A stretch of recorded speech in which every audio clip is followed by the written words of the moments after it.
You were listening to episode 190 of the Game Deflators Podcast. My name's John, and I'm joined by Ryan.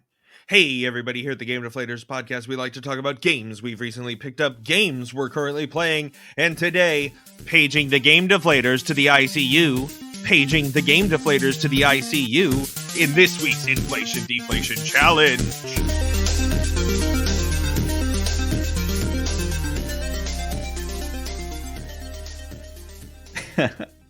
That was a good one, dude. So we're going to be talking about Claire, the extended version of the game on the PS4. We happen to have it on PlayStation Plus. Dude, every single time it's popped up, like I open up my PlayStation Plus library to see what I have. I always see it. I'm like, that looks super cool. But there's those games that are in there that it's like, I think there's like 99 Vedas or something is like the first one that always pops up. And it's like, I have no idea what this is. I'm never going to play it. But I actually re-got PS Plus just so that we could play this for this week. And dude, I don't even want to download Naruto Shippuden Ninja Storm 5 and Nickelodeon All-Stars Battle Brawl. And I already own God of War, so I'm not paying for premium. So I downloaded both of those, and obviously I have God of War, so I don't have to worry about it. Although I might download it because, you know what? I am going to download God of War in the library because when my wife decides to play it, if I'm playing a PS5 game or a PS4 game, whatever it may be, I would prefer that she has a digital version so that way I don't have to mix out, swap discs and everything else while she's playing that game. That's the downside when, she could change her own disc. She's a big girl, John. No, because she doesn't. She goes to bed and I have to do it. And then the next day when she's yeah, I gotcha. Yeah. So that's just how it works out. And it's not me advocating for digital consoles, but it's advocating for the fact that when you have two people that are gamers in a household, it can be a little frustrating when you have to constantly swap out each other's discs. And it's normally me having to do that. So I don't know, last night, robot problems. Right? My husband never swaps out my disc for me. I always wondered why, it would be so great if they made just a giant PlayStation 5 or something that. Yes, they did. PlayStation 5, John. A dinosaur-sized PlayStation 5 that could swap up to. You remember those old CD units where it had the 5 disc trays and you could just swap it out? When I first moved out, I took my parents' old one that they got from my uncle. It was a 200 disc DVD CD. That's what we need. It's like a big wheel on the inside. Yeah. That's what we need for gaming. We need that specifically for the PlayStation 5. All the seasons of Scrubs. I had 6 seasons of Naruto. I had everything in there. Look, I will pay Sony 1,000 rubles if they will make a 200 disc holder for PlayStation 5, 4, 3, 2, and 1. Sounds like a custom mod. It does sound like one, but they should do it for me. That custom mod PS5, the slim one? Mm-mm. Somebody yeah, I did. I didn't watch the full thing. And it was $600 for the copper and stuff. It was so sick. Yeah, so I want Sony to make me a giant thing so that way I don't have to swap out my discs. You know how great that would be to not have to swap out any discs? Now, I get it. The digital component, you don't have to swap out discs, right? Because it's digital, it lives there, right? But I want physical games. It's a nightmare because the problem is you basically just have to have a list of what the last thing you put in there is, because you cannot alphabetize that, because then you're going disc out, disc over, and moving every disc over one slot is maddening. Sony, you can figure it out. I mean, as we're going to talk about later today, they're looking at PC gaming gear. They could look at disc swapping gear. Let's take it back to the 90s, throw in 200 discs and let us swap it out. So outside of Claire, this week we're going to talk about, as I just said, Sony launching PC gaming gear beyond the PlayStation, or expanding beyond PlayStation. We're going to talk about Diablo Immortal and streamers quitting, and also exposing fraud and deception in the retro gaming market. This is essentially on Wata. And then a little special thing here, we're going to talk about the Nintendo Direct. There's a few games that I found of interest. I think you talked a little bit about it on the Next to Nothing podcast with Dan and Kay and friends. Barely. So, well, go check out that episode. Ryan was on their most recent episode. So if you're listening to 190 right now, then it's whatever their number was. I unfortunately could not make that episode, but check that out. Okay. So, as we like to talk about every week, the games that we have recently picked up. I picked up a number of titles this week. I got X-Men Destiny on the Xbox 360. I picked up Halo Reach as well on the Xbox 360. I also got a few Wii games. I don't remember the exact names, but I think one of them's like Rapala Fishing and some plane game on the Wii. And then I also picked up, I think there was one more. I don't remember. I got to look.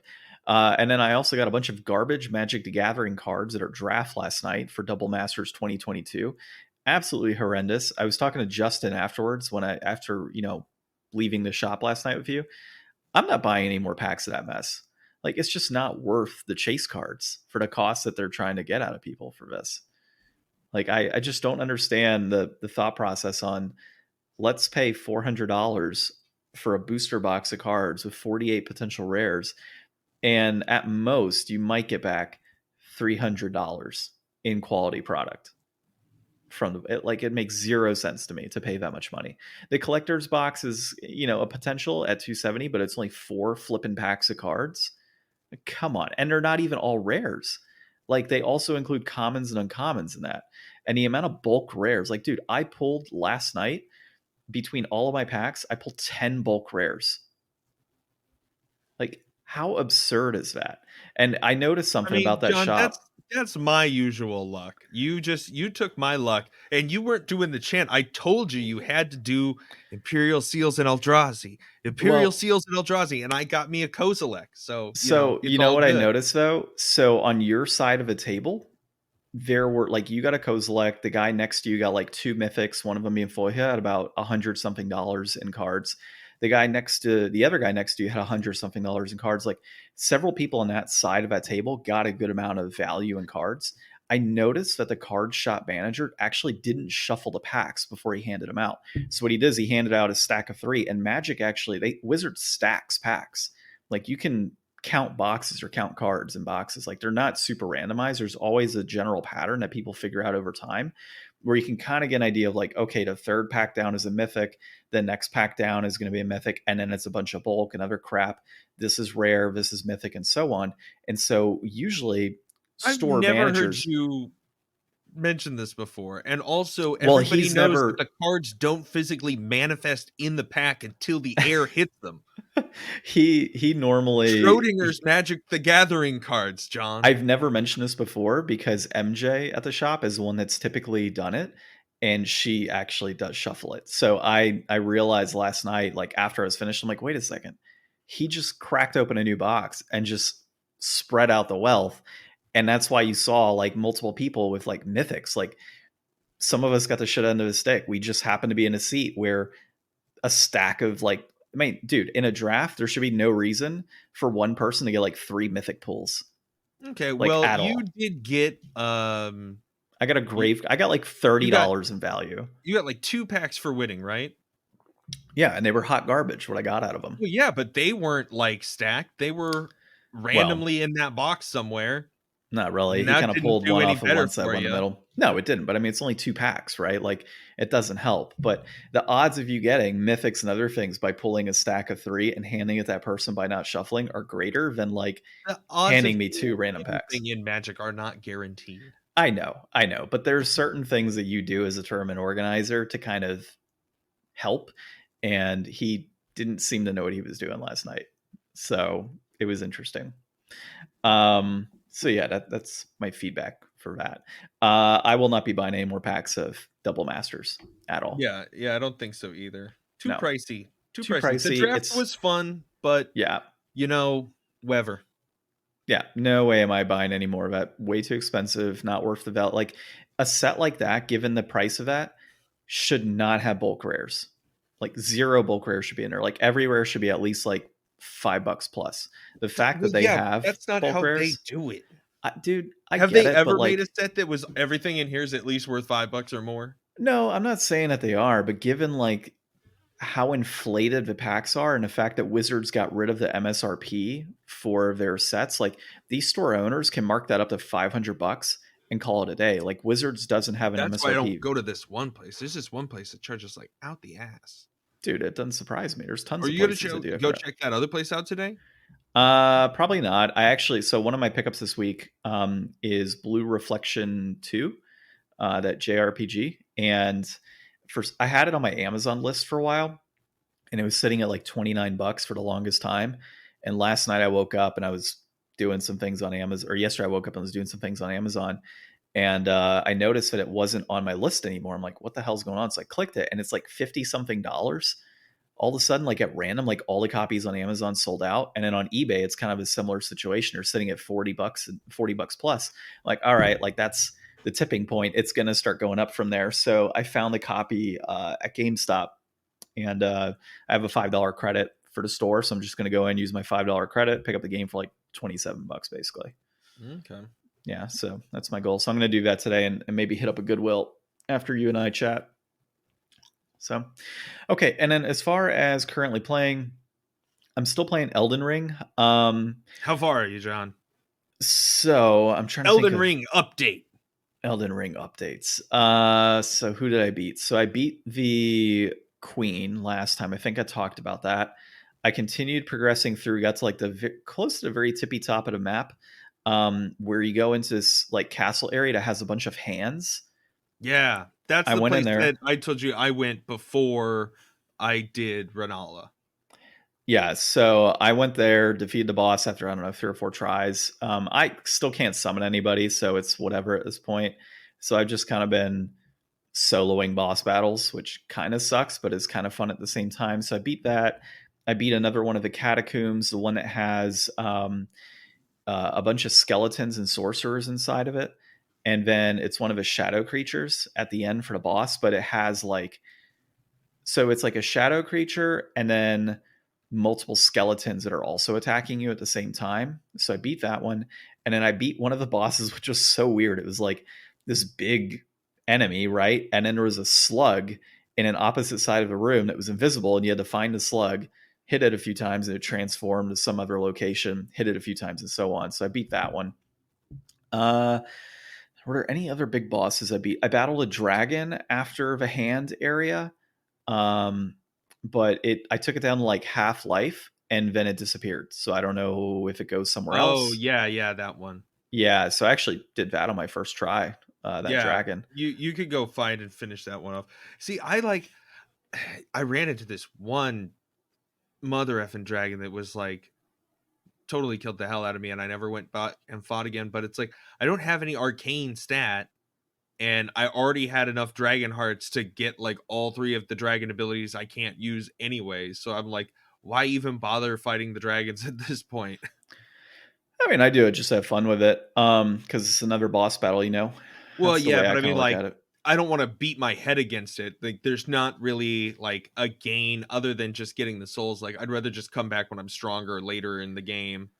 Yeah, I mean, I take that approach with a lot of things as well. Although There's at this point, certain, I was probably a lot stronger. I need to yeah. go So, back to that freaking game.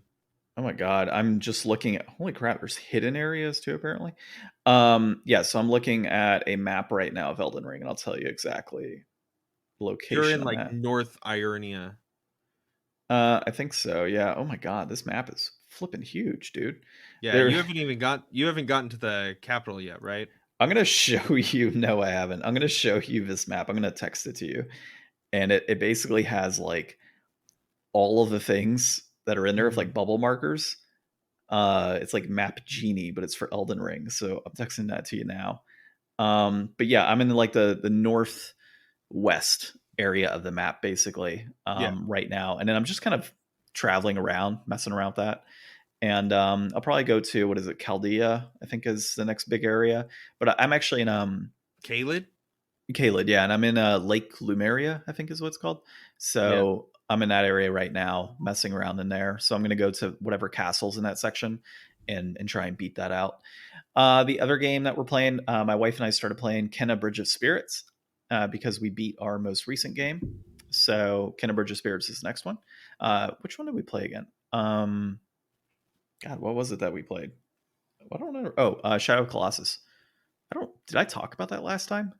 No. I mean, did you guys Yes. beat it in a week? You know what I think we Because did it's not actually. really that long of a game. Like No, you I can think beat I it think in we just a few did. sittings. Yeah, well, no, you know what it was is I went out to Vegas and then I came back and I hadn't talked about it, but so it was one of those weird things where like I started it after the podcast, went to Vegas, didn't think to talk about it last time, and then we beat it this past week. So we played Shadow of the Colossus on the PS4. I had a digital copy. I also got the physical copy. Now that I'm talking about, I think I did talk about this, but we just went ahead and beat that the other day. I think it's absolutely gorgeous, dude. I really wish Shadow of the Colossus had a little more depth to it. The story is okay on that game, and it's obviously a prequel for Eco, which is great. So it really does show like the start of the cursed horn child basically, and yeah, I mean, I love that series in general, and or that franchise, I guess I could say. And so my wife is, she was interested. Like she liked the game in general. She thought it was a little clunky on the controls, which I would agree. When you look at that game, like it's beautiful and everything, but the camera angles are flipping terrible half the time. The controls are quite difficult. The puzzles are fine, but like it's kind of the same thing like that I played on PS2. It's just a lot more pretty. And I just wish there was more depth to it. Like at the end of the day, it is not my favorite out of all of those games, the three games that came out with Last Guardian, Eco, and Shadow of Colossus. I would say Shadow of Colossus probably ranks at the bottom of those three because it's just not, it's repetitive. You go out, you find a Colossus, you beat it, you come back, there's story and so on. And the story kind of evolves during the gameplay, but not really. So that's one of the downsides. So beautiful game. It's Kind of a definitely like worth. an experiential thing. Yeah, like beautiful game. It's definitely worth playing, but I don't know. I think it goes for like $25 right now on PS4. I don't think it's worth $25 anymore. Oh, shut up, John. It's definitely No, worth $25. no, it really Yeah, isn't, dude. Like dude. if you can And you get know a, what? I mean, look, if you can get it for 10 or $15, great. But I just don't think it's worth that. I mean, there's so The many other ways to play original it. PS2 version isn't worth it, but like the HD remake is definitely worth $25. I guess I'm not a Anyways, huge fan. shout outs to Ruby Heart who opened SGDQ this week with a boss rush randomized run of Shadow of the Colossus in Oh, 47 minutes and 29 seconds. yeah, you have to play a lot of Shadow Colossus to do that. There's some boss battles that I'm like, you have to get perfect. Like the final boss battle, it's funny because the camera angles are the hard part of that battle. Yeah. It's not the actual boss. The boss is super easy to get past. It's all the terrible camera angles and trying to like hit your marks, or really hit your ledges the right way. So the other thing, obviously I just mentioned Kenna Bridge of Spirits. We started playing that, dude. So this was a game that when it was first announced, I told you I was going to play this game and I Yeah. wanted to play it. So I ended up, it was like $40, I think, still for PS5 version. I said, screw it, let me buy it. I've been wanting to play it anyways. Absolutely beautiful game. It is one of my favorite games that I played this year. It's And you're almost not like even playing. done. No, dude, I'm like, God, how far do we get in it? We're not that far. We're only in like the first area right now, Does but it it's so big. does it have that like launch title feeling? I not really. I mean, well, maybe. I don't know. I don't know what you mean by that. Like that launch Well, title like feeling. it looks like Knack and Cameo. Like it's got that extra little like thing to it that it's like, oh yeah, this is definitely like an early life cycle of a console I game. gotcha.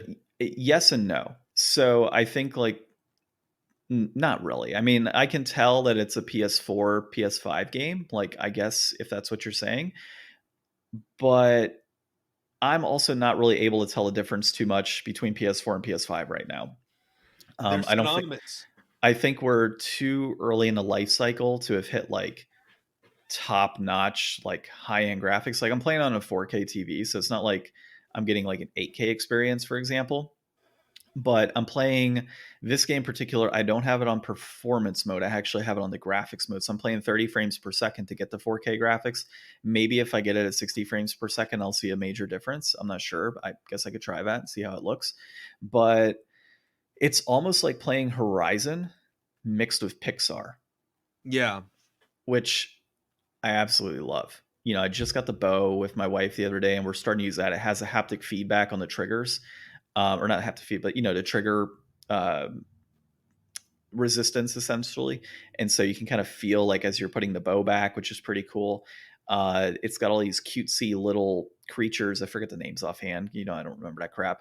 But it's got these little cutesy black creatures that Spirits. are spirits essentially, and you can buy hats for them Oh, like throughout the who game. doesn't love hats? And dude, it's great. There's like a cake hat, there's a fox hat, a pot hat, like a steel pot that's turned upside down. Like in There's uh It's like a little Elder Ring, like helmet. the jar guys. Yeah, kind of. It's like a little helmet. So yeah, there's crazy stuff like that.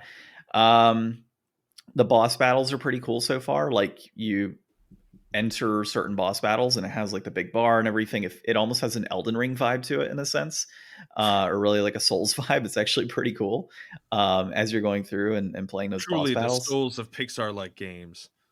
You can throw the little spirits at them and blind your enemies, which is also pretty cool. There's like special upgrades. Like right now we have like a spirit hammer, which kind of winds up the energy from the little black spirits you have. And then you can hammer down and like unleashes crazy powerful attacks. So it's pretty cool. The story's a lot of fun in what we've experienced. It's basically you're a spirit guide and you're going through the forest and mountainous areas and such.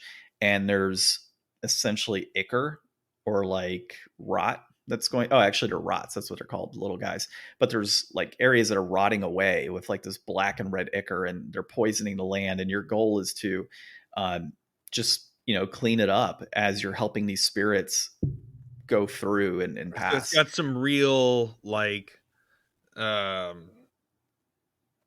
Princess Mononoke vibes. It actually does for me, and I like it, dude. I'm having a lot of fun with it, so I'm excited to keep playing. The map is, as I said, pretty extensive. It looks like a large game. It feels like a large game. The one downside is like there's certain things like you're kind of, so if you have like a hillside and you want to go through trees, you can't. It doesn't have that type of open world vibe to it, which kind of sucks. So it's a little more linear in your pathways, despite it being open. So that's one downside, but I mean that's cool. At the end of the day, it's its own game, but it just pulls from so many of my favorite game titles that I played in the past. And then on top of that, the Pixar vibe, I love it, dude. So it's good stuff. I talked for a longer time this go round. Your go. So this week, didn't play a lot. I did download No Man's Sky after watching a little bit of somebody talking about some Starfield, just to be like, well, let's get at least an idea of what No Man's Sky is actually like, so that by the time Starfield comes out, I can make those comparisons myself. I don't know if this is what it does to everybody, but it started me off on an ice world, instantly freezing to death with no idea of what to do, and then it started running me through the tutorial. So it was pretty brutal to the beginning. I finally like did some of the tutorial stuff, got in my ship, and I was like, cool, I'm gonna take off. And then it was like, nope, you gotta go back to the planet and finish the tutorial. So I came back down to the planet, and after like an hour and a half or whatever, I had to do some other stuff, and I just kind of gave up. And then I started playing a secret game that we will reveal later on down the road. And Wait, what do you mean a secret game? don't worry about it, John. How? Okay, you gotta give me a hint. What's it on? Oh, I don't have to give you a hint. That's why it's a secret. This is legit, people. Like I don't know what the hell he's playing. Yeah, I'm going to play a secret game, and I will surprise John when I am finished. You're playing Playboy the Mansion, aren't you? And how'd you know? Or it's Leisure Suit Now that Larry. I have that PS2, it was all that was standing in my way. I assume can now it's a play. PS2 game. Wait a second. Where's my copy of BMX Triple X? You know that's not the good version, right? I do have a 360. It is sitting on my kitchen counter. I don't know why my wife hasn't thrown it away yet. It's the funniest thing. It's just BMX Triple X is sitting on my counter for like 2 weeks now. So I've been watching SGDQ all week, which is amazing. The last day is tomorrow, so it'll already be too late, but you can go online and enjoy all of the VOD goodness on Twitch. I think so far they're up to like, I don't know, like 1.8 million or something. I know they're getting close to 2 million. They'll definitely hit it, I hope. And then, oh, I've been putting together a model. I got a model a while ago. I've been doing Gundam models for quite some time, but I got a big Thousand Sunny, which is the ship from One Piece that I am actually like painting and assembling, and that's going very well. Did you buy your paint yesterday? I did get a white paint because the other white paint that I had sucked, and I also got some like mixing balls, so we'll see if that helps. Um, Other than that, not too much going on. I will do a shout out since you brought up Elden Ring, since you're playing Elden Ring. My favorite YouTuber, again, Mr. Noah Caldwell Gervais, came out with another awesome video this week going over Sekiro, Bloodborne, and Elden Ring in their entireties. So that's a good 4+ hours if you want to get invested in somebody talking really cool about those games. One other thing I did not mention is I went ahead and binged over the last couple weeks Castlevania on Netflix. And dude, I thought it was badass. Yeah, I've heard Yeah, good things. I really liked it. Like I started with like season 1 and 2 when it first came out. And then I kind of stopped, or not really that I stopped, but like season 3, for example, I was kind of watching and whatnot, but it was more so like in the background. I didn't really like sit back and actively just sit there and pay full attention to it. So I was a little lost. I'm like, you know what? I'm going to start it fresh, go from the very beginning and just watch this all the way through. It's fantastic. Like, even if it's not like directly tied to the games, there's enough there for you to love it. And I thought it was great what they did. There's a few things that's like controversial, like Alucard, and a few scenes with him that people don't like. And there's a few characters that are kind of wishy-washy and that are not the best, but like the overall end game and the overall like from beginning to end storytelling and how it all comes together is like, it honestly, it just kind of shocked me when it was done. I'm like, holy crap, like they told a true story. Like And the things action's that really good too, right? oh, the action's fantastic. There's like the final battle, like every season, outside of I think season 1, kind of like it's only 4 episodes, right? Because it was a pilot season in a sense. Like the fight with, and I'll spoil this one, the fight with Alucard and Trevor Belmont, like that specific fight isn't like super crazy and in depth, but season 2, 3, and 4 have like final battles that are absolutely bonkers. And dude, I love them. Like I just couldn't stop looking at the TV when those were happening, or in some instances, my phone. Like when I was out to Vegas for a conference, I'm sitting there and in my hotel room, just like I didn't even turn on the TV in my hotel room because I had my Netflix on my phone. I was just watching Castlevania every night. So on a scale of the Mario Brothers movie to Sonic 2, which I consider peak video game movie, Mario where would Bros. you put this? Which Mario? Oh, you're saying the original Mario Bros. Movie, the live Yeah, action? not the one that's not out yet. I would put it at Sonic 2. You think this is like a top tier video Oh game yeah, adapted to another medium? oh yeah, for sure. Like I loved it, dude. When are you gonna It's binge Halo? never, never, unless there's like a gun to my head. I'm not binging Halo. So I have zero intention of that. I might, who knows? I might down the road.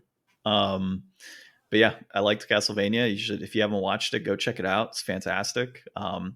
Go into it with a fresh set of eyes. Don't look at it from I'm looking for a direct video game adaptation type of thing, because you're always going to be disappointed no matter what when you look at that. Kind of like Sonic. I went into Sonic looking for pure action film and just a fun time, and both movies did not disappoint. There's some people who say, "Oh, it's terrible," like but the vast majority disagree with you. Yeah, you should check out Castlevania. It's good stuff. Like I like, and I really hope Netflix dives into more video game stuff like this. I know they have League of Legends as well. I haven't started on that one. I'm not a League of Legends fan, but it seems like something I might be interested in watching. And dude, this is actually like one of the first animated series that I've like dedicated full blown time to watch with Castlevania, and it did not disappoint. Nice. Yeah. All right. Before we get into what we're talking about this week, you can find this episode on your podcast app that you're listening to right now, as well as other podcast applications out there. You can find us on thegamedeflators.com, and you can interact with us on social media via @GameDeflators on Twitter and @TheGameDeflators on Instagram and Facebook. And of course, leave us comments, leave us 5-star reviews. We like that type of stuff, and subscribe. Okay. Our first thing here is Sony is launching PC gaming gear expanding beyond PlayStation. This is from JapanToday.com. Yeah, I And it didn't is see by like a Japan Today. byline on there. So Yeah, which is all whoever good. actually wrote this, thank you, I guess. Yeah. So basically, Sony is opening up its new InZone brand, which will be going out to PC gamers. So specifically like PC peripherals, PC monitors, all these crazy things specifically for gaming. And the idea behind this is to kind of help put the Sony brand on the mind of PC players with the hope that they will eventually move over to the PlayStation 5 or PlayStation 6, whatever is out at that point in time. They're hoping to see, I guess, an increase of like 50% or something of PlayStation users moving forward in like 2025, I think was the estimate that I read. I like this move a lot. I think it's a necessary move for Sony. Having InZone, while it's technically like a new brand in a sense, it's not going out as just InZone. It's going out as Sony InZone. And so you've got Sony InZone headsets, Sony InZone, monitors. It's no different than like Sony Bravia or Sony Ericsson or Sony PlayStation. So I think that's Sony 100%. Ericsson's dead, man. Well, no difference. Like it's the same deal in a sense. Like it's just the name recognition, right? So you've got the Sony name tagged on there for the brand recognition, and you know that they build quality products. And then you've got these monitors. Now I think the monitors start at like $800, which is a little pricey for one of those monitors. I didn't look at the headsets, but look, if they can put out a quality product for PC gamers and show PC gamers that they've got good stuff and can build that level of trust with exclusively PC gamers and shift them over with formerly PlayStation exclusive titles that are now on PC and bring them over to play those things first on PlayStation 5 or 6, whatever comes down the road. I think that's the right move. I think that it's a very good move. They are late to the game when you consider Microsoft is already very heavily involved from, a cloud gaming standpoint, is already like on every PC in the market, like, or not every PC in the market, because you do have, Apple and such, but I think it's the right move. I think they are late, but it's not bad to dive into this. The biggest downside is that it's a very crowded market. So there is a lot of catching up to do, but they do have the Sony brand, right? So I think that's the right move. What are your thoughts? You think it's dumb? This is dumb. You know why? Sony makes headphones for the PlayStation 5. Mm-hmm. And Sony makes just Sony brand headphones. These are going to now be another Sony brand headphone that is going to be like in the PC aisle. Guess what, people? You can use any headphone on just about anything. Like having these different separations is just mind baffling to me that they're going to be like, here's a different Sony headphone so that we're also competing with ourselves amongst everybody else. Also, John, what kind of headphones do you have on? These right now? Yeah. What brand are they? Some cheap $30 pair off Amazon? Do they make you inclined to play PlayStation branded games on your computer? Like having the headphones around your head, are they going to send a signal into your brain that says, play PlayStation games on your computer? Look, it'll be backwards. It'll be like The Simpsons. It'll be a even at Niage, but it'll be like backwards for Sony, like play Sony games. I think it's just dumb to expect people's peripherals to influence their desire to play a PlayStation game on their computer, or that buying the headphones are going to make like some kind of conversion happen. They already make headphones. Just go buy a pair of Sony headphones. If that's what you want. This shouldn't be holding you back. The fact that they haven't created the InZone brand shouldn't be the barrier between you and decent Sony headphones that cost like $300. Like, and I think that's already spend that kind of money on these headphones. They're looking at it from a high-end brand perspective, right? Like, yeah, you can go get a pair of $50 Sony headphones, but No, you could go get a $300 pair of Sony headphones right now. You could already do that. well, I mean, it's specifically geared towards PC gamers. I mean, like, All there's headphones work on brands. everything. I know, That's the but point of there's. them. I get it, but I also understand what they're trying to do. They're trying to They're market trying to kill the environment. They're trying to make more plastic and more boxes with different prints on them. Look, word is Sony contacted Nintendo, and they are using recycled cardboard to make $300 Labo headphones. $300 Labo headsets right now Noise that are canceling, cardboard environmentally friendly. headphones. They're noise canceling, and they're recyclable, and they will degrade over a period of time. Like that, you didn't get that memo? Like that's what they're doing right now. They're You've working with heard of Nintendo. Bluetooth. These are green tooth. So I like I said, I still like the move. I don't think it hurts them to do this, to have this brand out there. It's supposed to be higher end, it seems. You're gonna have people that are gonna purchase it because they want to purchase Sony products. And I do believe, and this is from marketing, I do believe that the brand recognition is tied to that, directly influences the purchase decisions down the road. So if you are frequently utilizing Sony products, or you see Sony products in a PC aisle all the time, you're going to see Sony and think about, oh, PlayStation 5. So I do think that that's something that will down the road work for them. Time will tell if it in fact does, because it is a very cluttered market. And there are other brands like Razer and MSI and all that good stuff out there. So who knows? We'll see. But I think it's a right move, and it's a necessary move. They have to do this. They're not in the PC market heavily, and they need to be, given where things are going, especially when you look at cloud gaming.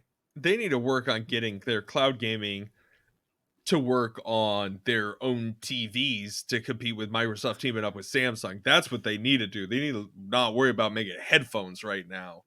I could see them totally like working with like LG, and then obviously their own TVs. They already have their own TV brand. No, I know, but like we're gonna make new Sony InZone TVs sponsored by LG. Well, no, I mean like putting cloud gaming on an LG TV, like what Microsoft's doing with Samsung, like partner with LG, because I'm pretty sure LG is a Korean company as well, which is a direct competitor to. It's obviously a direct competitor to Samsung because it's TVs, but I think from a country standpoint, that would be something that they would do. And LG would be obviously the perfect partner for that. And then of course their own TV brands having it would also be a good thing. So, but let us know in the comments what you think about this, and if you think that this is a good move for Sony or a bad move. All right, next thing is Diablo Immortal, and streamers quitting as the exodus continues. This is Ken Alsop, PC Games N. So, dude, I know Diablo Immortal's like the mobile game and everything, and some guys, Diablo Immoral.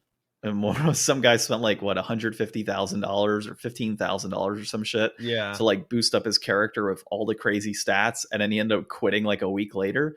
So yeah, I don't know enough about the game other than everybody wants a new Diablo and not Diablo Mobile, and so that kind of angered people from the start. And I guess from what I've heard is that the game just isn't very good and probably contains a shit ton of microtransactions. Yeah, so the issue is just that as you progress through the game, like it's a loot game, and they monetize the loot. Like you can't monetize the loot. That'd be like making a Mario game where like, you only get 100 jumps a day. And then after that, you gotta just figure it out. Like maybe you could get through the level, but you might have to make 20 minutes to jump on the next platform. Like, so it's that same kind of thing. Did it make you purchase the loot, like with whatever coins and stuff you might gather? You just hit a wall to where it's like, in order to get your loot level up, you need these special items, and you can grind for 1,000,000 years for those, or you could pay thousands of dollars to get them. Like literally people aren't going online and being like, oh, I spent like $50,000 and I made like 1,000 awesome characters. No, they're spending like thousands of dollars on one character just to get them to like max level. Like it's not one of those things where some people are just getting unlucky. Like, nobody's going online and doing like, oh yeah, I spent like $50 and I'm like the best, you know. It takes more than that. So they're really digging deep here. I mean, this site Maxroll, I looked into a little bit. So they're like, or it says in here they're a website. They host a bunch of content, guides, all kinds of stuff, but they've spent like tens of thousands plus hours covering Diablo Immortal all the way up through its like beta and everything. They're like a huge site for games like this, and they're just going to completely discontinue their content. Big YouTube and Twitch streamers, let's see here, including Quinn69, Bellular Gaming, and Asmongold. I've heard that one before. They're just gonna drop off. Like, the thing is, at this point, they're being too greedy, and nobody really wants to go for that. That's like really in the know.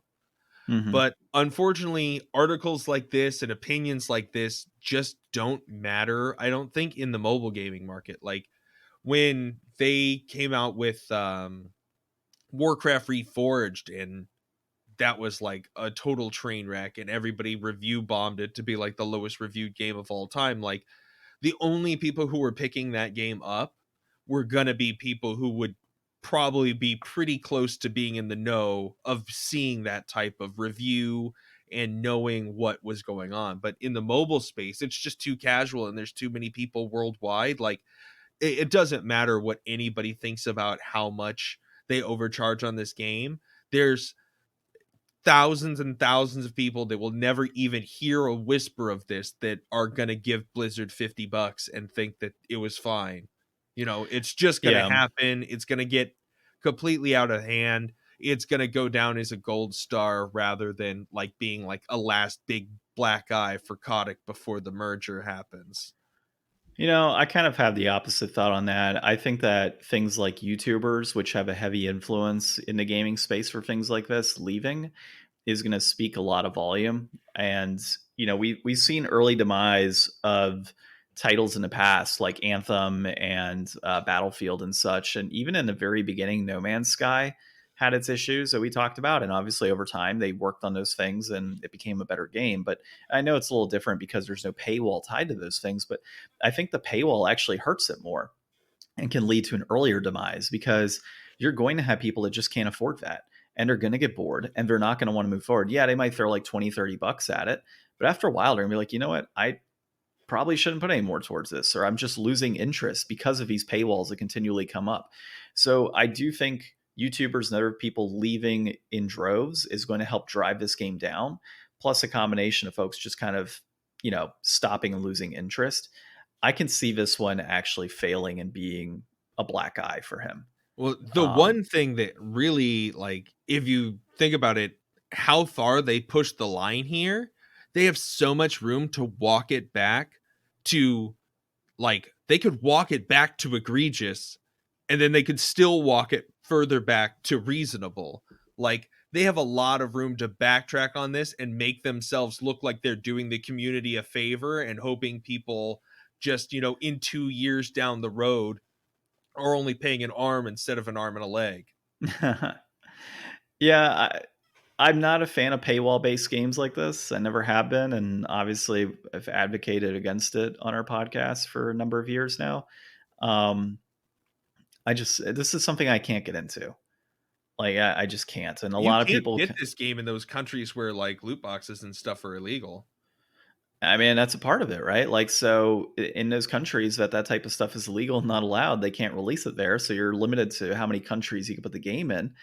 And if you have heavy influencers that, you know, are saying, hey, we're out, like this sucks, like this is not worth it, not worth the time. And I mean, look, there was a guy that spent $15K to max out his character, and even he quit. Like, he was financially invested in it. That was just to get one max rank legendary gem. That And wasn't he's a like, maxed out character. But he was like, screw this. Like, I'm not moving forward with this. So, I mean, when you have people like that are dumping that much money and still being like, screw this game, probably not worth playing, you know? And I think that type of stuff is really going to help drive it down to where it's going to be nothing. You know, it's not going to get played. It's not going to have a ton of support. And, obviously as less and less players play, the developer is less and less likely to put in more updates and more content. And it just kind of spirals down from there. So yeah, I think this will be a flop over time. I don't think it'll be a critical success. We'll see. Yeah, we'll see how it goes. Like, check back next year. We'll see what happens. All right, next thing, which is, I guess, my favorite topic, because we've talked about this several times now in the last year, is exposing fraud and deception in the retro video games market. This is by Carl Yost.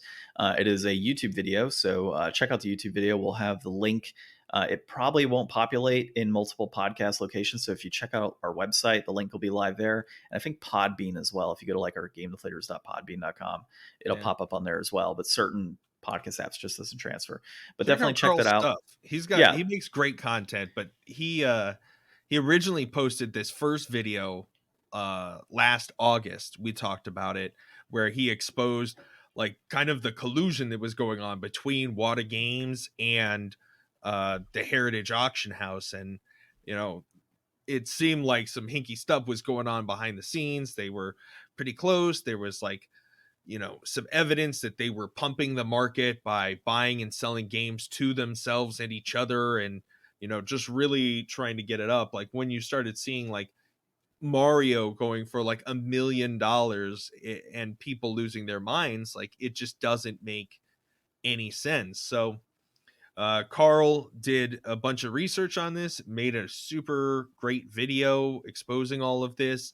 Other people followed up with more content, and this is kind of the follow-up to that sometime later. A lawyer in California who's been like a long time video game collector, and some other people at his firm, like he took that video and used it basically to get the people behind him, and now they're starting a class action suit against Wata for everything that happened. And the resulting other kind of schemes or frauds or things that have kind of come out since then are ramifications of what they did. So by inflating that market, tons of people, like John talked about, getting a game rated, but obviously not through Wata, but other people hearing about this, they're like, oh, I'll send my game in. And now it's like months and months or a year plus wait list to even get your game rated, which, what is that game rating really worth at this point either? So lots of people are very mad, and a lawsuit's happening, and it'd be great to see them get their comeuppance for this, but fingers crossed. Yeah, I think the big thing for me, like I really like this overall, like how it's played out and the lawsuit that's coming through, but the VHS grading, I think, was the big thing for me.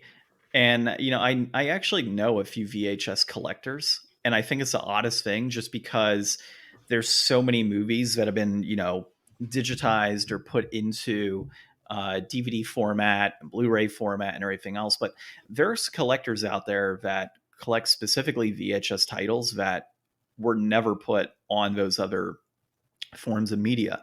So it makes sense in certain aspects to have that, but like they referenced, and which is pretty cool. Like one of the guys I follow, he it's a Scott Tepperman actually, and I've known him for a bit. He actually has like a full blown like Blockbuster basically in his house, and he has like old TVs and VHS sets and stuff. And the guy like watches older horror films. Like he was on Ghost Hunters and everything else. So like that's what he does. And so he goes out and collects VHS tapes. And I don't think he has anything graded that I've seen, but his whole setup is pretty badass actually. Like it looks really cool. Like it's definitely a throwback for sure. I can see instances where you pick up like VHS tapes that are not in other forms of media and not being collectible, but like Back to the Future sealed selling for $75,000. Like ridiculous. How is that not a red flag for people? Like it's shrink wrap. How do you judge if it's the original shrink wrap? Like, and it's not even like some of them have like printed like things on there, like logos for like the shrink wrap, which can kind of help you to understand if it's been re-shrink wrapped or not. But dude, like it's been remade, like not remade, but like it's been on DVD and Blu-ray and probably Ultra Blu-ray, like all of these different medias over time. And like I get it that it's the original like VHS, but at the same time, it's not even the best way to play it. Like I can understand with Super Nintendo and Nintendo, I could pop those in, upscale them, whatever I want to do, and it's going to look good. VHS just doesn't look good when you compare it to even Laserdisc or comparing it to Well, DVD or Blu-ray. does it degrade further over time? Like, will having a like the Yeah, only it's reason supposed to have to. a sealed copy is going to be because it's a sealed copy. Like, obviously, you would never use it, and even if you did, it would be terrible.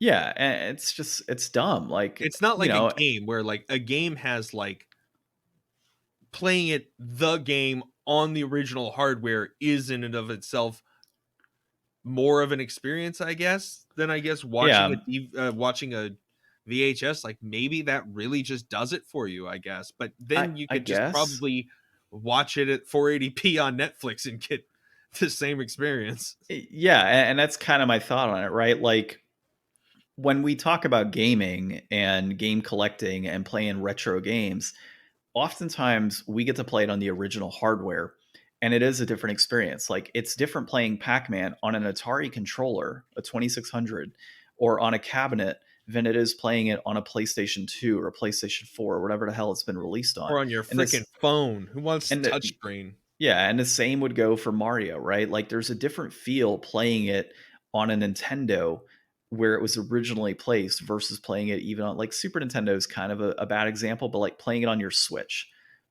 playing the original Mario. Like there's just a different feel when you play those games. A movie, you're gonna watch it on a VHS on an older TV, which is gonna be at like what 280i or something like that, or 360i, whatever it comes out as, or 480i. Like it's just not the same quality. It's not the same experience. Like it's not that same feeling of like I'm playing on a Nintendo console. This is I'm watching a movie in much poorer quality, and I could be watching it in much better quality on a higher end TV right now. Like I think that's the true difference there in terms of the experience. I can totally see and totally agree with like collecting and grading movies that are rare, like actually rare and have not been reproduced and not been put on any other areas, and you're preserving it. And I get that part, right? But for something like Back to Future, it's totally a red flag for me, man. Well, and And the that article, amount of money is just yeah, insane. Like that's where it starts to get absolutely ridiculous. Like video games getting up to the millions of dollars is the part that's absolutely crazy. Like not the fact that, you know, somebody would buy a game for like $15,000 is like a lot of money that you would expect to pay for something like what are the like Nintendo challenge games or whatever, the like yeah, college circuit challenge games. Like hmm those are some of like the peak end like pricing, but then like $1 million for just a box copy of Mario 64, which there's got to be like tens of thousands of those out there um, millions actually, when you consider like the that are fact that like it was. still like new. Oh, I wouldn't say new. Oh, I see what you're saying. Tens of Like there's thousands probably new. tens of thousands of those, whereas like there's like literally only a handful of those other ones. Like What? it makes sense. Like that may be the only like sealed copy of Back to the Future that still exists in the world, but like who gives a shit? I mean, and that's the thing. There's probably more copies that are sealed of Back to the Future on VHS. Like I've gone to Goodwills and seen like sealed copies of Star Wars on VHS, like Episode 1 and Episode, 4 and other crap. Like I pass it up. It's it's not like I look them up obviously to see if there's any value for certain VHS that What I is find the sealed. box art for that? New Hope? What? Or you've seen New Hope? Yeah, there was a gold 3-pack set. Oh, I thought you were talking just like an individual. Yeah, Oh I had no, the gold no. 3-pack. Yeah, I did too growing up. If it was like the OG, like the original one, that'd be kind of sick. I don't know if is there an original one that's just like Yeah, New the Hope. like one that came out in like the 70s. It's like the Luke with like the lightsaber over Well, his head. yeah, no, I know. That'd be sick. Yeah, that'd be pretty sick to find. Yeah, no, I probably wouldn't pass that up as sealed because that actually might be worth something. Um, $30. but $30 you said? See, reasonable. Yeah, $30 for it. Like, this one's kind of beat to hell. Okay, but still, is it sealed? No. Okay, but still, $30 for that movie, right? And if there's an original release VHS of New Hope, an iconic franchise of Star Wars, graded. Okay, Star Wars VHS sealed 1992. Guess. Like $19. No. This was released in 92 version.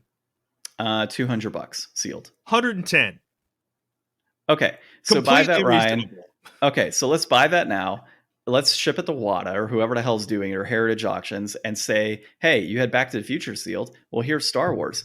Obviously, it's a more iconic franchise than Back to the Future, so let's go ahead and get this for $150,000. Like, it's so dumb. Like, the whole like original trilogy ones are like $30. Yeah, and that's the point, man. Like, and this is totally a red flag. And he references an article as well. Here we go. 1984 sleeve, 1977 Star Wars sealed VHS. This one is rated by somebody. Okay. VHS DNA. It's a 9.4, $2,199. Okay, so there you go. $2,000 for a sealed copy. And that's what they're asking. It's not what it's sold for, right? Yeah. That's the starting bid. Yeah. Let's see if that actually sells. 59 people are watching it. Yeah, because 59 people want to know which idiot buys it. That's why they're watching it. Yeah. Look, so he also referenced an article, and why I said red flag is he references an article of where it says your video games could be worth millions of dollars. And there's a similar article, it just came out, that says your VHS tapes could be worth millions of dollars. Yeah. It's a pump and dump scheme, dude, to get people to like buy a crap ton of like VHS, get them graded, and see them get devalued immediately because the market's flooded with them. You know, now obviously I have things like a sealed copy of Devil's Third that I would love to get graded. I think that is a title that sealed is worth grading, right, and preserving in that, you know, format. But other than that, like, I don't even personally have games that I would want to get graded like that, you know. Okay. Let us know your thoughts on that for sure. Next thing, we'll go really quick with this one. Damn, it's a longer episode than normal. So Nintendo Direct. I know that you weren't 100% interested in it, but just go through and talk about the things you were interested in, and then I'll throw my 2 cents in on top. Yeah, and I'll be super quick. I don't have to like dive in deep. So I think what was cool was Mega Man Battle Network Legacy Collection. It's 10 Mega Man games coming into one from the GBA. If this comes out anywhere near the $30 to $40 price tag, I would 100% say buy it. One Mega Man game alone on GBA is quite a bit. So the fact that you could still play it in handheld on the Switch is going to be a huge win. So that's definitely one to keep an eye on. It's coming out on everything but Xbox, which is weird. Yeah, that's kind of odd. Let's see. Lorelei and the Laser Eyes, I thought was stupid. I was not a fan of that. Super Bomberman R2, I actually thought was interesting, and I may pick that up. Blanc, that was the one that really caught my attention. Blanc was really cool. It's like this hand-drawn black and white where you have a dog and a deer going through and solving puzzles, and it's a wolf pup. Okay, well, it's a dog. Same deal. Different. It's a different type of dog. Okay, so you have a wolf pup and a deer that are going through and solving puzzles through the snow, essentially. And it's I don't think there's any text-based dialogue in it. It's just straight story and like no dialogue, obviously. So I think it's like a cool, cute little adventure puzzle kind of thing. Yeah, it looked awesome. Little Noah, Scion of Paradise caught my eye. I thought that was pretty cool. RPG Time was interesting. So it's like a comic book, like black and white comic book RPG where you like, I guess, create your lines and such from what I saw. Like it was interesting. Like it's odd. It's out there. It's not exactly like your run of the mill like style RPG, or really just run of the mill game in general. So I thought that was pretty cool. Is that Live Alive different than the RPG, The Legend of Wright? Yeah, RPG Time, The Legend of Wright. Oh, okay. Yeah. You just said RPG Time, and I was waiting for the rest of the title. Yeah, that one did look really cool. Yeah. That looked pretty interesting. Live Alive looked interesting. I think I'm gonna pick that one up. I think that one's probably gonna be worth something. Yeah, that one might be worth some down the road. Doraemon, Story of Seasons, Friends of the Great Kingdom. Isn't that based off an anime? So Doraemon is like Japan's like Mickey Mouse. I mean, not really, but like he's huge there. Like he's a giant icon there. And I don't think I've ever seen a Doraemon like game here. And it makes me wonder like if Doraemon is like catching on here. Like maybe it's on like Netflix for kids here or something now. Maybe. I don't know. I don't keep up with that, but it looked interesting enough. Like it looked worth It's playing. like a little kind of like Harvest Moon kind of thing. Yeah, it had a Harvest Moon vibe going for it. Dragon Quest Treasures look pretty good. It's a side game for the Dragon Quest series. So, I mean, they got lots of side games, but it's Dragon Quest, right? The other one was Harvestella, which my wife is actually very interested in that game. So she saw something recently. She's like, I want to play this game so Final bad. Fantasy Animal Crossing or whatever. Whatever it is, it looks badass. Like, so we're interested in that. We're actually probably going to play that one together. So that was cool, and that was it as far as what I liked. All right. I said beyond that stuff, Mario and Rabbids Sparks of Hope. I mean, I never played the first one. This one looks like it's got more like interesting mechanics going on, so that'll be cool. I'll loan you the first one, and then you can not be excited for the second one. How about that? Portal on Switch. I don't know why that hasn't already happened. That's a good move. And Persona on Switch. Yeah, that was eventually going to happen. Yeah, and obviously it's on Xbox as well. We talked about that last time. Yeah, so Nintendo Direct, honestly, you know, I heard some people really enjoyed it. We didn't really talk about it on the Next to Nothing podcast when I was on there because we kind of were just like, it didn't really excite any of us. I think that while it's good for Nintendo to be like, here's stuff that's going to be coming out soon, and like Xbox did like a really good job of doing that themselves, I just didn't seem to feel like they really showed anything here that was like, you know, like I at no point was I unable to contain my excitement. I was really very whelmed, just completely whelmed. Yeah, I was looking at this more so for those like indie titles versus like any first party stuff, and I thought there were some cool things overall. Like I was kind of excited. It's not like, you know, above and beyond the best thing I've ever seen, but it was pretty decent. So, all right. Speaking of completely decent. Okay, so inflation deflation. Claire extended cut. It is developed by Hailstorm Games. It was published by Hailstorm Games and Limited Run Games. Did a physical copy. There's very little information I hear, like director and all that, which we normally provide. It was first released on PC in July of 2014, and then Limited Run did a version of 2017. We have its game type is an adventure, but it's more like adventure horror. So I wouldn't say just adventure. Reception is around a 6-ish for this title. You know, I think it's better than a 6. I really like this game. The presentation is incredible. Like, yeah. I'm usually not one for these type of smaller games. Like, the more I think about it, the weirder I think about my taste in games. Like, I'm such a casual gamer. Like, I play mostly just games that everybody else plays. And I don't usually get into these, like, niche titles like this. But, my God, dude, I was, like, gripped. Like, right away. Like, the atmosphere, like, the mystery of like kind of just trying to be like, wait, what is even happening here? Like just the first opening couple minutes, like it really pulls you in, and like the sound design's great, the lighting is amazing. This is a game that I'm really glad that we played, because like we said at the beginning, it's been sitting in that PS Plus back library forever, and I never even would have looked at it, but like it was definitely worth checking out. I'm going to finish this one actually, because it's only a 3-hour game, and I think I got through about 40 minutes or so roughly, and I went through a ton of crap actually.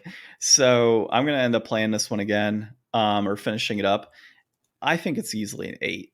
Like it's pretty much side-scrolling Silent Hill is what it feels like to me. Yeah. So your character that you're playing as, it kind of starts out as a little girl in your room, and you have a decision to make on like, you hear a noise. It's like hide under the bed, unlock the door, walk away, call for your parents, whatever it is, right? I think I chose hide under the bed as my option, but you instantly like you go through a door and you walk through like various areas of this house that you're in looking for your parents, and you're immediately transformed into like this room that's just like blood and gore and creatures, and then you wake up as an adult next to your mom's bed in the hospital, and you're like, oh, I'm going to go get a coffee, and you start walking around looking for the coffee. And there's I would say the presentation is very nice and easy to follow, um, from not only just the controls because it is side scrolling entering through rooms, but the map was super helpful to like see, Yeah. okay, here's what's been blocked, here's what I can't go through, here's what I can revisit, here's my doors that are opening. It like lays out all of the various areas that you've been to, For just being showcases where side you are. scrolling, it's easy to put together where you are. At first, I was very confused, but as soon as I got the handle on the map, I was like, Mhm. boom, I know exactly how to get where I want to go. Well, and like some of these games of horror, you have like, a flashlight. And if the flashlight runs out, it runs out, and you got to look for more batteries. Like it's the same situation here, except you have a lighter as well that you can use for That limited never light. runs out of. That never runs out, apparently. So, Unlimited lighter. yeah, unlimited lighter, right? And I'm not going to burn my hand after 10 seconds of using it, like which We all would know normally that happen. fuel burns slower than batteries, right? I guess, right? So unlimited lighter. Maybe she has like a million and she's a chain smoker. So that explains it. Her bag has it. But as you kind of progress, at some point you like the room transforms and you're like trapped basically when you get your coffee and you get a dog. I don't know how far you got, Ryan, if you got the dog or Yeah, not. I got to like the second save point, so I made it like back over into the ICU area. Gotcha. So I got through to the pediatric ward and was kind of going through there, and I ended up coming across one of those like spirit creatures that you're fighting, or ghosts. And it was like hide, and I hid, and I figured, oh, I'm good, and I got out, and the spirit killed me. So Mhm. that happened, and luckily it wasn't too far from the save point I was at, so it'll be easy to kind of go back, hide, let that go through, and then progress. But yeah, I think it's pretty cool. Like it kind of it gives you that Silent Hill vibe because of all the transformations happening with the various rooms and things. Like you walk into certain rooms and it's just bloody and shaky and bangs happen. You walk out, you come back in, it's perfectly normal, right? So you have stuff like that. It has the Outlast vibe for it, like, oh shit, I gotta run because something's chasing me. Hide, let it pass, and then move forward to the next thing. So you have that survival aspect too. So I felt it was great. I did enjoy it. And I noticed, Ryan, you don't have digital prices on here as we get into those brass tacks. You should probably Oh, pop those up. yeah, let me see. Yeah. Another kind of hidden hero, I guess, in this is the music that's tied to it and a lot of the sounds.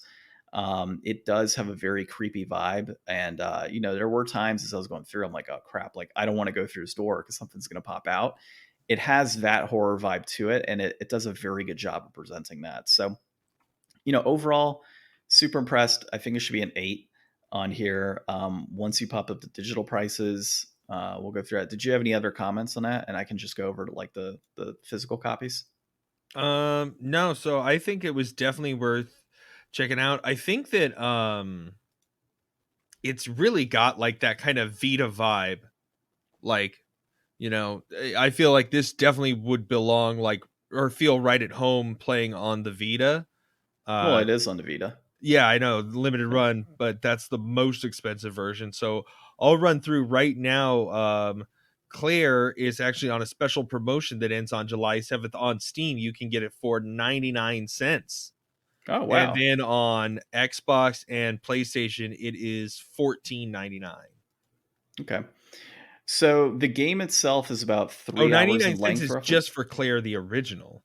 Oh, I got you. Not the Let me see if extended. I can find the extended. Okay. So the game right now is about 3 hours in length, is about how long it takes folks to beat. A physical copy of this game, complete in box on, I think, the PlayStation 4, you're looking at about $33, peaking at about $35.62 in February of this year. It's trending down, it looks like. A loose copy will run you $28.79, and it peaked at $33.25 in So February of 2022. I'm And that's holding guessing, its price. sorry, Hmm. I'm guessing Claire is probably the Steam version, and then the extended cut is probably the console versions. That would make sense. So 99 cents on the regular version on Steam. If you're looking to pick that up, I think that's a hell of a price. I would pick it up immediately based on that sale. $14.99 on PlayStation and And then Xbox. if you really love it, you could always buy the extended version if you want that extra content. You know, with games like this, for like, if you really want a physical copy, $33 is probably about just right for a game like this, or $30. You could go worse at $30. I think that price is just right. But it could be inflated as well, depending on how you look at that with the time that you're going to spend playing. A digital copy at $14.99, I would say, is totally worth it. I think that's the right price digitally, obviously. I would pick it up there. If you're looking for physical, obviously you're looking for physical, right? You understand it's going to be a higher price point from the get-go. So that's why I say it's just right in that $33 price point. Yeah, and then I'll just throw in the Vita prices here real quick too. So Vita low, or Vita is going for $49.97 for the complete inbox, and then about $41 for loose. That doesn't surprise me. Yeah, I mean, it's definitely got that premium Vita tag price on it, but if it is like a collector's version because it's limited run, so it's always going to be that special little piece in your collection. Well, and that's why I think it's just right on the physical copy for PlayStation at 33. Yeah. So what do you have it graded as? Oh man, I mean, for me, this is like, seems like a cool title to have on PS Plus, but I'll go with just right, just so that I'm not being contrarian. It seems a little pricey to me, but it's a little pricey, but is limited run, so it's a little pricey. Yeah, it's a little pricey on the physical copy. I get it, but from a collecting standpoint, if that's what you're looking to do and collect physically, I think $35 is fair for something like this. Now, if you really want to play it, I would recommend just going digital. Okay, so there's really only 2,500 copies, and that's even more of a reason to get it for 35. For 2,500 copies, that seems like a very decent price. Yes, I would think so. Cool. So, all right, cool. So just right on that. So we should probably change that. I will. On the bottom. Oh, okay. I was going to now. All right. Well, you know what? I think next week you can't. I mentioned you can't reach your keyboard from where you're sitting. I know you. Yeah, I can. It's right here. Oh, are you not at the end cap? No, dude. Whenever we record virtually, I'm like directly in front of my screens. I just move the mic, so I'm like right in front of it. Yeah, it's easier for me because then I can actually like click around and all that. Yeah, you don't have to have it down in between your legs. Yeah, I usually, so when Ryan comes over to record in person, because we alternate every other week just because it's just easier. I live further away now. So I usually have a wireless mouse and I'm like controlling it on my chair. And it has to be in between my legs because it won't work anywhere else. And then Ryan sits on an opposite side, so he can't even see the monitor. So that's why I'm actively always reading the article titles and all that good stuff. So I'm thinking next week, you're going to be here at my place. So why don't we play Devil's Third on the Wii U? I actually, before the Nintendo eShop was set to close, I downloaded the version on the Wii U for digital so I could play it. Sounds good to me. Yeah.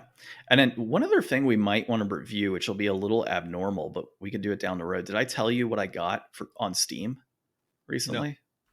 So I picked up, it was basically a D&D dungeon creator to make maps for my TV setup now for D&D. Oh, cool. So I picked that up recently, and I have oh no, I found a thing a while ago that was like that, but very cool. Yeah. So the cool thing on that creator is like I can put in like video and stuff. So if like somebody's already done a pre-created map, I could put in video and then add things to like layer on top of that. I can also make like net new dungeons on my own. I can pull like preset maps and whatnot that have been done and modify them, add things like lighting and traps and all these other crazy things, and then control it on my side via laptop and connect it to the TV. So as my players are going through like a fog of war situation, if they like go through a certain room, like traps will set off. I can have creatures pop out on screen, like tons of crazy stuff. Obviously I like to use miniatures for enemies, but there may be instances where I don't have like a spider mini, and it'd be great to have like a spider on screen that they can actively use. So It'll be pretty cool. I'm excited to try it out and start building dungeons. I'm probably going to do it with Strixhaven though, because I do have somebody that's virtual in my campaign, and it's just going to be way too much to have 2 laptops running, one on the TV, one on, for him, and then one for myself. Like, I'm just not going to mess with that. So that's the current situation. But okay, I thought it was a fun episode. We'll see each other in person next week. But this has been episode 190 of the Game Deflators Podcast. My name's John. I'm Ryan. And thanks for listening. 10 episodes to 200!